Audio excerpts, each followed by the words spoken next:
अस्सलामुअलैकुम स्टूडेंट्स, उम्मीद है आप सब खैरियत से होंगे। मेरा नाम है अली और आप देख रहे हैं टेकी फॉर यू। आज हमारा टॉपिक वेरिएबल्स के बारे में है। जैसा कि हम पिछली वीडियोस में वेरिएबल का जिक्र कर चुके हैं, तो फाइनली आज वेरिएबल पर वीडियो आ चुकी है। चलते हैं हम अपने कोड की तरफ और देख लेते हैं कि वेरिएबल क्या होता है और उसे कैसे बनाया जाता है और उसका कैसे इस्तेमाल किया जाता है। तो चलें स्टार्ट करते हैं। सबसे पहले मैं void main फंक्शन बना लूँगा। जिसको नहीं पता कि void main क्या है और ये कैसे बनाया जाता है, तो मैं ऊपर आई बटन पर उसका लिंक दे दूँगा, आप वहाँ पर जाकर देख सकते हैं। तो चलें शुरू करते हैं। सबसे पहले मैं यहाँ लिखूँगा var a is equal to 12। जैसा कि आप देख सकते हैं स्टूडेंट्स, मैंने एक वेरिएबल बना लिया है। वेरिएबल बनाने के लिए हमें सबसे पहले यहाँ पर var लिखना पड़ता है, उसके बाद वेरिएबल का नाम लिखा जाता है, उसके बाद वो वैल्यू दी जाती है जो वेरिएबल के नाम के अंदर पुट करवानी हो, जैसा कि मैंने 12 लिखी है। अब मैं इसको प्रिंट करवा लेता हूँ। जिसको नहीं पता कि प्रिंट कैसे करवाना है, उस वीडियो का लिंक भी मैं ऊपर आई बटन पर दे दूँगा, आप वहाँ पर जाकर देख सकते हैं।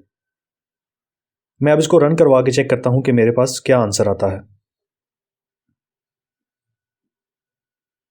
तो स्टूडेंट्स, मेरे पास मेरी वैल्यू आ चुकी है।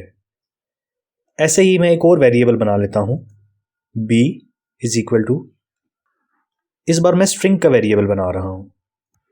क्या ये वर्क करेगा? मैं इसी को कॉपी करता हूँ, यहाँ पे पेस्ट करता हूँ।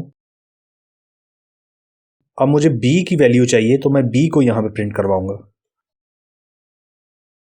मैं रन करता हूँ, तो मेरे पास b की भी वैल्यू आ चुकी है। ऐसे ही अगर मुझे यहाँ पर डबल की वैल्यू देनी हो, जैसा कि हम डाटा टाइप्स में इसका जिक्र कर चुके हैं कि डबल क्या होता है, मैं यहाँ पर एक डबल वैल्यू लिख लेता हूँ। नया वेरिएबल बना लेते हैं c, यहाँ पर डबल की वैल्यू को डाल देते हैं। ये मैंने एक वेरिएबल बना लिया डबल का, मैं इसको नीचे प्रिंट करवा लूँगा। जैसा कि आप देख सकते हैं कि मैंने इस वेरिएबल का नाम c रखा है, तो मुझे यहाँ पर प्रिंट भी c को करवाना पड़ेगा। मैंने इसको रन किया और मेरे पास डबल में वैल्यू आ चुकी है।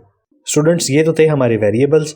अब हम फर्दर वेरिएबल के अंदर लॉजिक्स कैसे लगाते हैं, मैं उसका भी एग्जांपल आपको दे देता हूं। मैं ये सब कुछ हटा रहा हूं।